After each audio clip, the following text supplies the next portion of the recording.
Hello, class. Welcome to A Teacher's History of the United States. Thanks so much for joining me today. Did you know slavery began as far back as 2000 BC? The Arab slave trade began 700 years prior to the transatlantic slave trade. And only about 4.4% of Africans shipped across the Atlantic were enslaved in North America. 4.4%. Did you know all of this? Maybe, maybe not. Get your notebooks out, because today we will learn about that and more in episode 19, A Brief History of Slavery.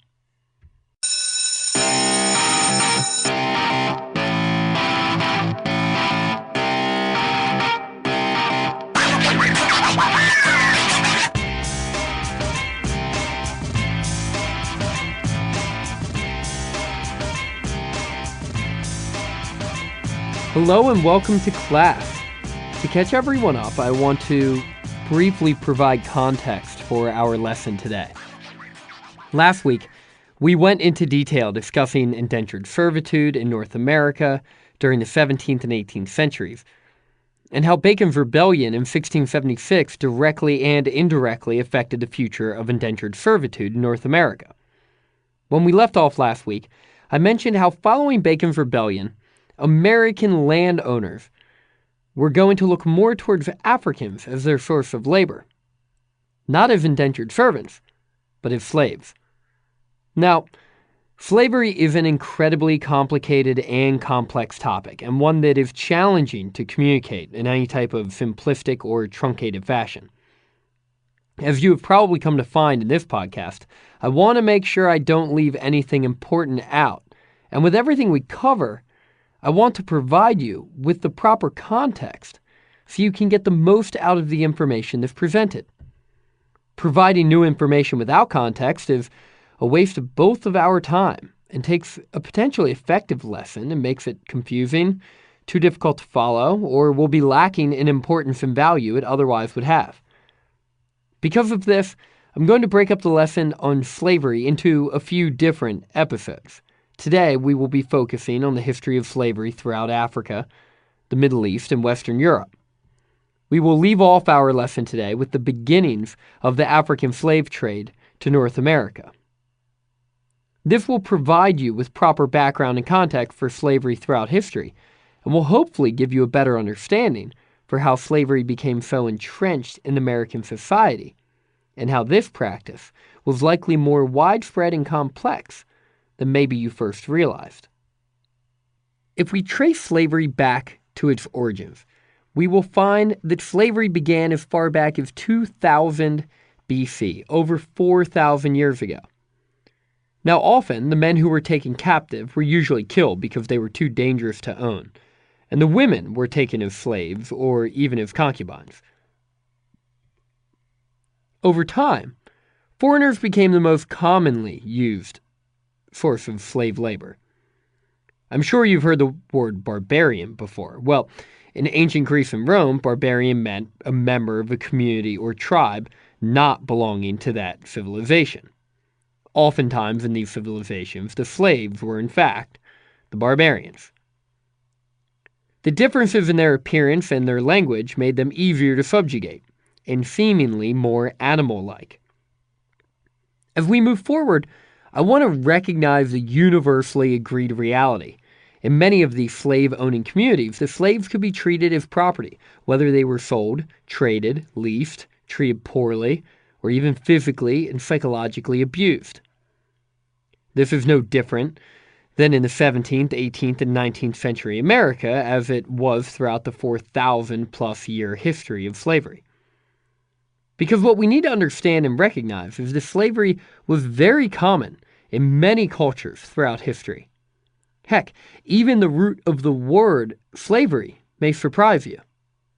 The term slave has its origins in the word Slav, a people who inhabit large parts of Eastern Europe and were taken and enslaved by the Muslims in Spain as early as the 9th century AD, and were shipped throughout the 9th through 15th centuries to both Spain and Italy. Yep, you heard me. The word slave comes from the captured and forced servitude of white people. Some of them even ended up in North America and the Caribbean, which has always been a shocking fact to me. Harvard sociology professor Orlando Patterson, in his award-winning book Slavery and Social Death, gives a few different reasons for why slavery existed throughout the world and why it spread. Patterson contends that slavery was and is always an extreme form of personal domination, and essential freedoms are withheld through slavery. This is critical to remember, for even the most benevolent and caring slave owner was still withholding the most valuable thing the slave could ever desire to have, his or her freedom. In addition, Patterson contends, a slave, whether he was a captive or a member of an excommunicated social group, was rooted from the rest of his society and therefore had no legal justification for existence. And in fact, we can see something like this in ancient Rome, where prisoners of war who were not executed following the battle were treated as though their former self was dead. Because its conqueror was willing to spare his life, which surely could have been taken, it is then his life to control. Lastly, Patterson argues that the purchase and ownership of slaves gives its master a sense of pride and superiority, sense of self-worth. We all know putting down and degrading other people can give someone a sense of self-importance, and that is at the heart of why bullies do what they do. Well, this is no different when thinking about some motivation for the existence of slavery. It might surprise you to hear that both Aristotle and Plato's writings underscored the importance of slave labor and domination by the slave owner. In a lot of ancient literature, in fact, slavery was a natural state for some people. This enslavement was seen as good for them because it civilized them and protected them from themselves. And that word civilized, that's going to be a word that comes up often in pro-slavery arguments in the United States of America. Whether Aristotle knew the impact of his words or not, supporters of slavery throughout the centuries have argued very similar justifications for the continuing existence of slavery, especially in the 18th and 19th century America. David Bryan Davis presents an interesting paradox in his book Inhuman Bondage, which is a book I relied upon a lot for my research. The paradox is that while it seems natural to treat human slaves like non-human beasts of burden, like a horse or an ox, hence the phrase chattel slavery, in fact, the reality is that the slaves run away, rebel, murder, steal, revolt, and have even been given the opportunity to bear arms in times of crisis, which clearly shows a contradiction when defining their role in society. As we continue to talk about slavery and its role in the history of the United States of America, the role of race cannot be ignored. While historians often go back and forth about the real defining characteristics of slaves, whether it be an excommunicated member of a society, a foreigner, prisoner of war, or someone with dark skin, we see that slaves have taken many different ethnic features and races throughout history. That's a fact, not to be debated. But that doesn't mean that over time, especially in the United States of America, the color of one's skin did not become the defining characteristic of a slave. And that's important to remember for our purposes on this podcast. This is something we'll talk about more as we explore the impact of the American slave trade in future episodes. But what might surprise you is that the earliest and most dominant example of the slave trade was not European slavery across the Atlantic, but in fact the Arab slave trade between Southeast Africa and the Middle East, predating the European transatlantic slave trade by almost 700 years. Some historians assert that upwards of 17 million people were sold into slavery on the coast of the Indian Ocean, the Middle East, and North Africa, and approximately 5 million African slaves were bought by Muslim slave traders and taken from Africa across the Red Sea, Indian Ocean, and Sahara Desert between 1500 and 1900. Arab slavery was brutal, with most slaves dying after a very short period of time and many slave children never living into adulthood. There is also evidence of many male slaves being shipped to the Middle East who were castrated, not allowing for procreation. Now, while there's mention of slavery in the Quran, there's nothing that separates or distinguishes race, and to be clear, it is believed that Muslims actually enslaved nearly 1 million people we would consider white throughout the years. But clearly, African subjugation was the most common form of slave labor. Some historians would hypothesize that these racial stereotypes developed by the Arab Muslims were transferred and exchanged to the Christians during the Crusades between the 11th and 13th centuries. James H. Sweet, a distinguished professor at the University of Wisconsin-Madison, contends that there is also the possibility that Christians developed the racism held by the Muslims in the Iberian Peninsula, which is present-day Spain and Portugal, when they pushed the Moors out of this region in the 15th century. There's also evidence in the Old Testament supporting the idea of slavery and reinforcing its role in Western society. Some interpretations find that these stories add a racial element to them, and abolitionists as late as the mid-1800s, just prior to the Civil War, complained that the justification of slavery was in the Bible, and that's what made it such a difficult situation to both overcome and to eradicate. Because the African slaves increased in numbers, especially into the 15th and 16th centuries, the interpretation of the institution of slavery, some historians would argue, became racial. We can see some evidence of this when in 1519 European involvement in the slave trade was allowed, yet in 1537 a papal statement was issued saying that Native Americans should not be enslaved. And 5 years later, in 1542, Spain outlawed the enslavement of natives. Now, there were seemingly practical reasons for outlawing the slavery of Native Americans. As we discussed in an earlier episode, natives had not openly rejected Christianity, therefore technically under church law they could not be enslaved. In addition to that, they were poor agricultural laborers and they had very high rates of mortality. But still, it's hard to ignore the racial elements.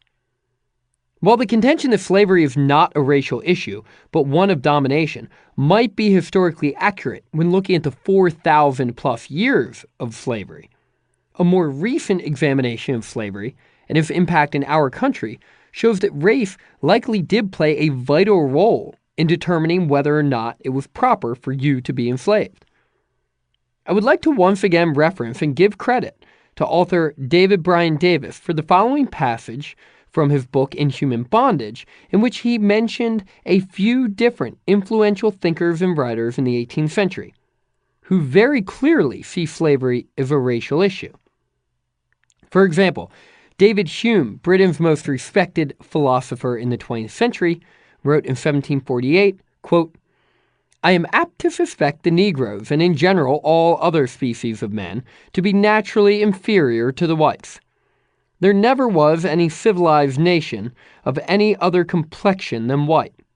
Such a uniform and constant difference could not happen in so many countries and ages, if nature had not made an original distinction between those breeds of men." And here's Voltaire, writing in 1756. "Their round eyes, their flat nose, their lips which were always dark, their differently shaped ears, the wool on their head, the measure even of their intelligence, establishes between them and other species of men prodigious differences." And Immanuel Kant, writing in 1764, quote, "The Negroes of Africa have received from nature no intelligence that rises above the foolish. The difference between the two races is thus a substantial one. It appears to be just as great in respect to the faculties of the mind as in color. Huyck invites anyone to quote a single example of a Negro who has exhibited talents." This type of racism won widespread acceptance throughout the United States of America in the 17th, 18th, and parts of the 19th centuries. And it's shocking to see how the Encyclopedia Britannica is even guilty of this blatant racism, which we'll examine when we come back. Hi, class. I just wanted to let you know that if you'd like to raise your hand and participate, please feel free to reach out. You can find us on Twitter with the handle @ATeachersHist, on Facebook @ATeachersHistoryPodcast, and you can find us at our website, www.ateachershistory.com. Also, please feel free to shoot me an email, chris@ateachershistory.com, and if you would be so kind to take literally 1 minute and leave a rating or review on iTunes, that would be awesome. Thanks so much. Following World War II, American society for the first time made significant efforts to blend our races and break down social structures that were clearly prejudiced, something we'll talk about, a long time from now. Up to that point, though, the Negro's, quote, mental limitations were seemingly common knowledge. The 11th edition of the Encyclopedia Britannica, written in 1910, says of the Negro in part, quote, mentally the Negro is inferior to the white. The arrest or even deterioration of mental development after adolescence is no doubt very largely due to the fact that after puberty, sexual matters take the first place in the Negro's life and thoughts. Here's another passage. Quote, in certain of the characteristics mentioned above, the Negro would appear to stand on a lower evolutionary plane than the white man, and to be more closely related to the highest anthropoids. And a third quote. Quote, mentally, the Negro is inferior to the white. While with the latter, the volume of the brain grows with the expansion of the brain pan, in the former, the growth of the brain is on the contrary arrested by the premature closing of the cranial sutures and lateral pressure on the frontal bone. End quote. That was in 1910, in the Encyclopedia Britannica. Now get this, the 1932 edition of the Encyclopedia Americana lists among the distinguishing characteristics of the Negro race the following. Weight of brain, 35 ounces. Average Caucasian, 45 ounces. Exceedingly thick cranium, enabling him to use his head as a weapon of attack. The cranial sutures, which close much earlier in the Negro than in other races.